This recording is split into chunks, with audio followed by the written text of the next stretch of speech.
morning mga katanim. So nandito tayo ngayon sa topic ng buffering. No, ano nga bang buffering? Ayan, no.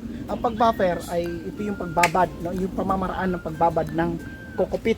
No, after natin ibistay, ito yung nakuha natin na nabistay na, no? After natin mabistay, kailangan ibabad. Katanim, sabi mo, papakulaan pa. Yes, no? Pwede kang pumunta doon sa pakulo, then buffering. Pero may mga malalaking farm tayo na hindi nagpapakulo, no? Diretso na dito sa buffering.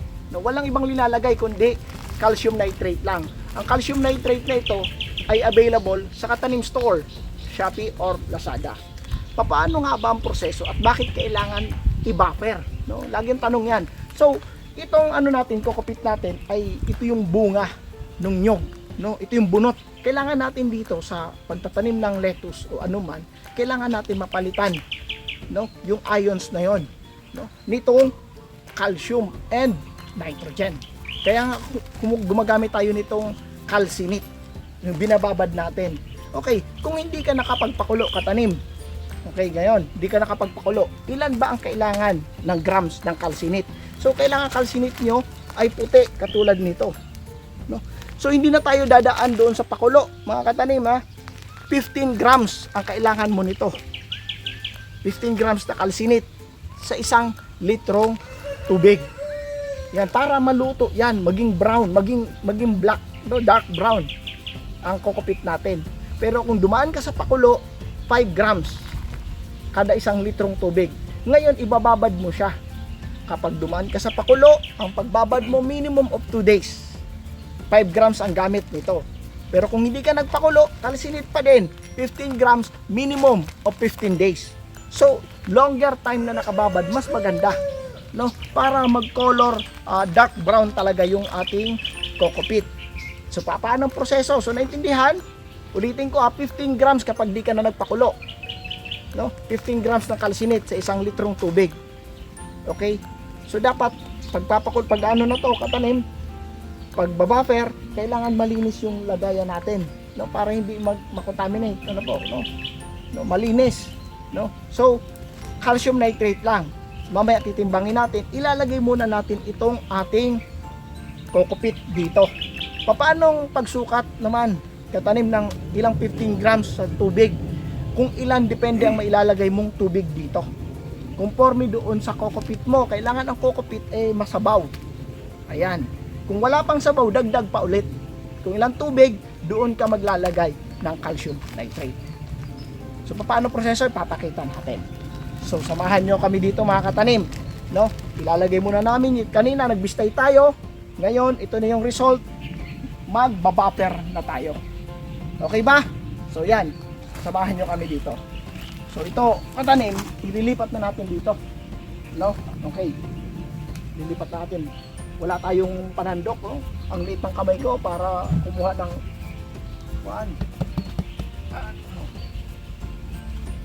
yan.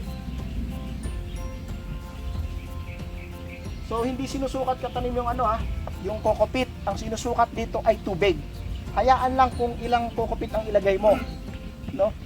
The more na may masabaw yan, mas maganda, no? Kailangan masabaw ang pag-buffer.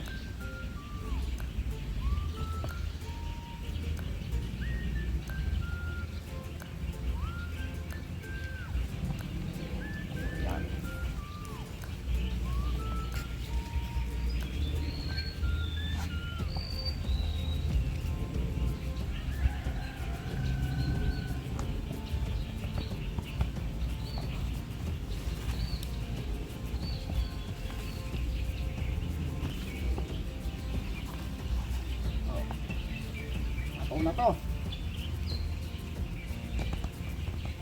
Last one. Ito na lang.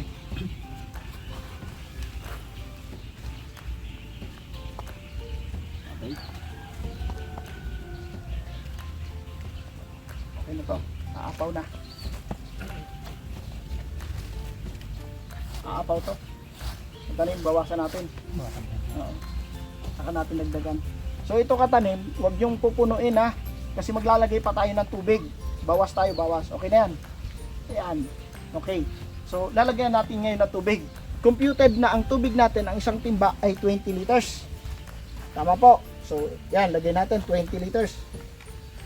Tingnan natin katanim ha, kung aapaw.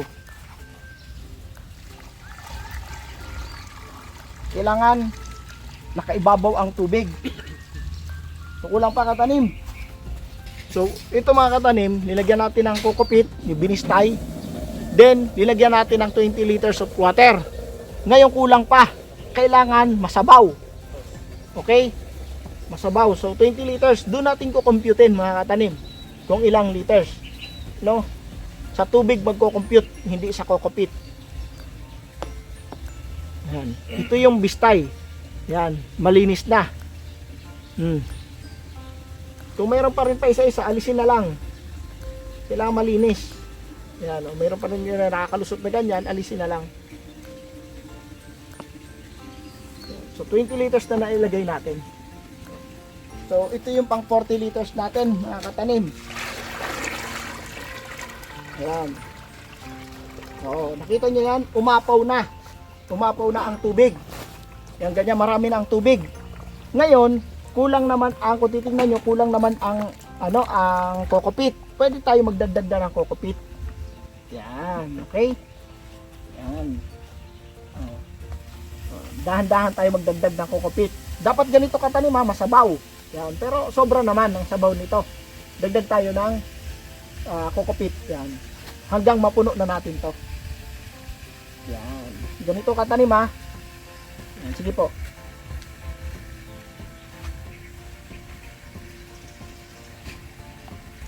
Yan. Oh. Ito nyo, ina-absorb ng kokopit yung tubig. Masyadong basa pa sa ilalim, pwede pa. Yan. Hindi pa. Okay. So 40 liters katanim ha, doon kayo magbabase. Ngayon, doon kayo magbabase.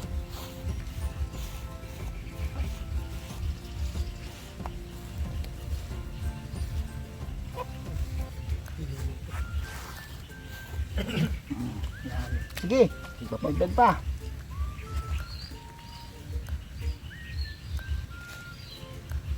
Okay, ayan, tama na to. Baka matuyuan naman.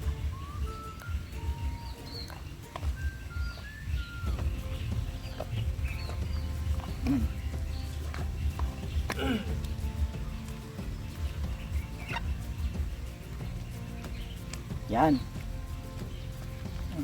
Yan, ganyan katanim. Yan, kita nyo masabaw oh. Yan, ganyan, no? Oh. Okay? Yan. After 2 days nito, pag nilagyan nyo ito ng calcinate, hindi naman ito babaho.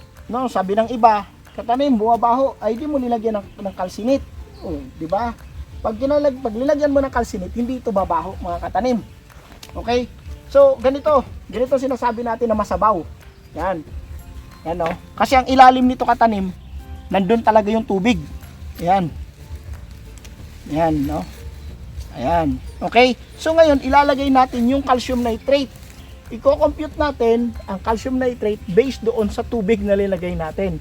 So ang linagay natin ay 40 liters. Ngayon, hindi tayo nagpakulo. Rekta tayo dito sa pagbabuffer. 15 grams per liter of water. So 40 times 15. O ilan? Ayun, ang galing sumagot oh. Kumuha ka agad ng calculator sa cellphone.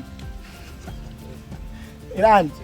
600 grams. So ilalagay natin dito ay 600 grams. Tara, magtimbang tayo.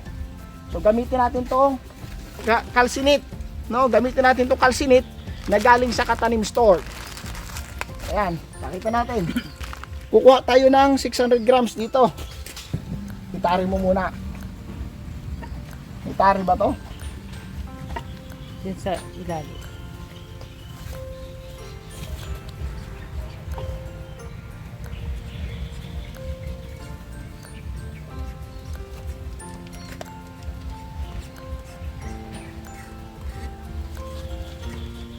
Okay.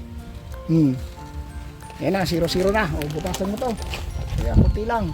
Kasi 600 grams lang. So, ito ay 2 kilo mga katanim. No? Itong calcinate natin ay 2 kilo. Kukuha lang tayo ng 600 grams para doon. Oh. So 600 na. So ito mga katanim, 600 grams. Ilalagay natin to doon, tara. Ito yung kalsinit ha. Ilalagay natin dito. Yan. Ngayon, ilulubog natin to, mga katanim, ilulubog natin to para matunaw. Ha? Kailangan mayroon kayong panghalo dito na ano, na PVC, no? Ilulubog niyo to. Kailangan may panghalo kayo dito PVC. Ayan, kasi medyo ano na to, tawag nito corrosive sa kamay, no? Hanggang matunaw to mga katanim. Yan. Kita niyo naman tunaw na agad, ang liliit na ng butil, oh. Yan. Yan, mainit, no? Ito yung magluluto dito sa kokopit nyo, itong kalsinit, no? I-shake nyo lang to maigi. Okay? Yan, i-shake nyo lang to maigi. Ngayon, inabsorb na ng ano, katanim. Nakita nyo, inabsorb na, nawala na yung tubig. Dagdag tayo ulit ng tubig dito. No, kahit 10 liters na lang, katanim. Then, pag nagdagdag ng tubig, additional na kalsinit. No? Ayan. Ayan, wala ang tubig. Inabsorb na. 10 liters. 10 liters katanim. Then additional na 150 grams. 4 liters. 150 grams. Dagdag tayo. Kalahati lang yan, katanim. Kalahati lang, idagdag mo na tubig. Dito mo na lang, hatiin mo na lang. Sige, buhos mo na lang dyan. Nawala ang sabaw, oh. Okay na yan. Ayun lang. Subukan natin. Yan, ganito dapat ha. Okay? Oh. Then kuha ka ng ano, ng 150 grams. Itong blue lang dapat. Ito maganda to, kaya itong puti. Hugasan lang to. Function. Itong puti. Di-mix it ka pa. Pwede na yan. No? Okay mga katanim, ito na yung additional 150 grams. Okay. Yan. Oh. Tutunawin lang natin. Yun. Ito mga katanim na hindi ka dumaan sa pagpapakulo, 15 days. Okay, wala ka nang hinahalo ditong iba, wala nang mga kung ano-ano pa. No? Ito lang. 100% success ito. Tapos haluin natin ng PVC. Hinuhugasan pa ni katanim eh. Be sure na mga gamit nyo dito mga katanim, hugas ha, kasi pag na-contaminate yan, wala na. Kakaroon talaga ng bacteria.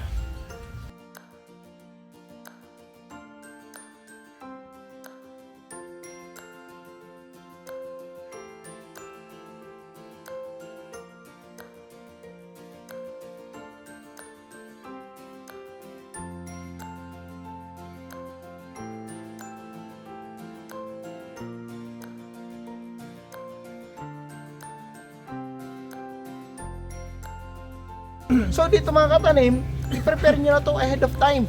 No? Mas maganda nga, naka-buffer palagi. No? Pag after mo i-buffer, saka ka lang kukuha dito nung igagamitin mo pang sowing doon sa seedling tray, or kung direct sowing ka man sa cup, dito ka na kukuha. Di ba? No. Kaya i-prepare nyo na ahead of time. The longer na naka-buffer, mas maganda. Hindi naman to babaho kahit ilang buwan. No, makita nyo, itim na itong kokopit. Kaysa dito ngayon, no, brown pa, di ba? Ang iba, para mabilis, linuluto talaga, no, pinapakuluan. Yun, 2 days lang yun, pwede na. Kung nagmamadali kayo, within 2 days, gagamit ka na, eh magpakulo ka. Pero kung medyo nagtitipid ka sa pagpapakulo, ihabaan mo. No, ahead of time, 15 days before, o alam mo naman yung kailan ka magsusowing, kailan ka gagamit, kailan ka magta-transplant. Ahead of time, 15 days before, nakapag-buffer ka na. Ayun. So gamit kayo nito mga PVC pipe, no? Kasi medyo corrosive talaga sa kamay, no? Maramdaman nyo ano, halos nakakapaso.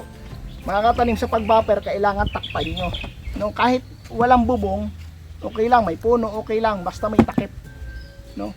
Pwede man nabibilad, okay lang, no? Basta may takip. Ito kagaya nito, ano bang ano to? Hindi ito orokan eh, yung lagayan to ng mantikilya. Ito spray na, oh. Oh. Ito nasisealed siya, oh. Oh, nalalak. 'Di ba? Oh, ganito, hindi to mabaho katanim. No? Basta mayroong calcinate. Basta takpan nyo lang. Okay? Takpan nyo. Ngayon, after 15 days, pwede nyo na gamitin. Diba? Pero kung nakapagpakulo kayo, dinagyan nyo ng 5 grams na calcinate, pwede nyo gamitin. Papaano naman? No? Kukuha lang kayo dito katanim nung gagamitin nyo. Okay? For example, ang tataniman mo lang 10 cups. Yung lang ang kailangan mo, yun lang kukunin mo. Papaano? Pipigaan mo lang ito ng konti, pero wag tutuyuin. Hindi mo na kailangan ibilad. Naintindihan ba? Ibig sabihin katanim, kukuha ka lang dito nung kakailanganin mo. No? Pipigaan, pero wag tutuyuin, wag nang ibibilad. Ilalagay ko na dito. Okay? Kukuha ako ng para sa 10 cups at para sa seedling tray kasi yun lang kakailanganin ko. Ganun lang gagawin. Ayan. Okay? Oh. Pinipigaan ko lang. Oh. Pero hindi ko tinutuyo. Oh. Okay ba? Ganyan lang. Ngayon, yung matitira dito, hayaan ko lang yan dyan. Okay, hayaan ko lang na nandito na nakababad. Ang sabi ko nga, the longer na nakabuffer, mas maganda. Ang inihalo ko lang dito ay calcium nitrate. Available sa Katanim Store, Shopee or Lazada. Wala nang iba, wala na ako ibang linagay. Okay? Ngayon, paglalagay ako sa cups, yung cups nila dito, dito pa, hindi pa yung kay Mega Packaging. Available tayo kay Mega Packaging na cups na matigas. No, ito malambot pa oh. Okay, yun may hiwa na yon. Ngayon, ito, dudurugin mo naman to. Ito na buffer na. No, after 15 days. Kunwari lang to ha, papakita ko lang sa inyo kung anong next na step. Kasi ito dapat ito itim na, hindi ganito. Pag na buffer, itim na. Ngayon dudurugin mo, yung kakailanganin mo lang, yun lang kinuha natin dito sa ano natin, no? Sa pinagbaperan. Ngayon itong ano, saka mo siya ilalagay dito. Ayan. Okay? Taktak mo lang. Okay? Pero dapat buhaghag, hindi yung buo-buo. Okay? Ayan. Saka mo siya gaganon. Naintindihan mga katanim? So, the more na nakababad ito dito, nakukupit, mas maganda.